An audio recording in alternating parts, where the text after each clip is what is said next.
প্রথমত গালির কথা যদি বলেন, আমি খুব বোল্ডলি একটা গালি একবার দিছি, যেদিন হাসনাতদেরকে গোপালগঞ্জে আটকাইয়া হাসনাত আমাকে ফোন করে বলতেছে পুরো অবরুদ্ধ হয়ে গেছে ওরা, এবং ওদেরকে একদম খুবই বাজে অ্যাটেম্প নেওয়া হয়েছে ওদের বিরুদ্ধে যে এরকম করবে। আপনি ভাবেন সেরকম অবস্থায় আমি হাসনাতের পলিটিক্স কিন্তু করি না, আমি কিন্তু এনসিপি না, সে বিষয় আসছে। কিন্তু যে কোনো ব্যাপারেই একজন মানুষের সাথে যখন এরকম করা হবে তখন আমরা ট্রিগার তো হব। তখন আমি বলেছি, এবং একবার এ নিয়ে আমার কোনো গ্লানি নেই, কারণ হলো এই যে নতুন ভাষায়ন, নতুন রাষ্ট্র, আপনি যে বলতেছেন আপনার জেনারেশন নষ্ট হয়ে গেছে, আপনি কি একবারও বলছেন আপনার বাচ্চাটার সামনে অন্যের বাচ্চা মাইরে ফেলা হইতেছে, আপনার বাচ্চাটা সেই প্রতিবাদে গিয়ে দাঁড়ায় না, এইটাই হলো আপনার বাচ্চা ধ্বংস হয়ে যাইতেছে। আপনার বাচ্চা আপনি মানুষ করতে পারতেছেন না, যে অন্যের বাচ্চা মরে যাচ্ছে সেজন্য সে দাঁড়াইতে পারতেছে না প্রতিবাদে, এইটা কি আপনার ধ্বংস মনে হয় না?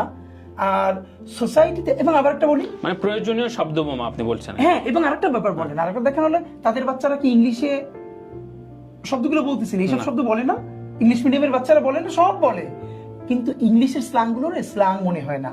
এটা গানটা ভুলে গেছে, ছোটবেলায় গানটা অনেক শুনতাম, যে বড় লোকের সবই রাইট হয়, গরিব বললে রং, কবি গুরুর প্রেমে পড়লে বাবা মা গর্বিত, আর আমার প্রেমে পড়লে মেয়ে হয় সে নির্যাতিত।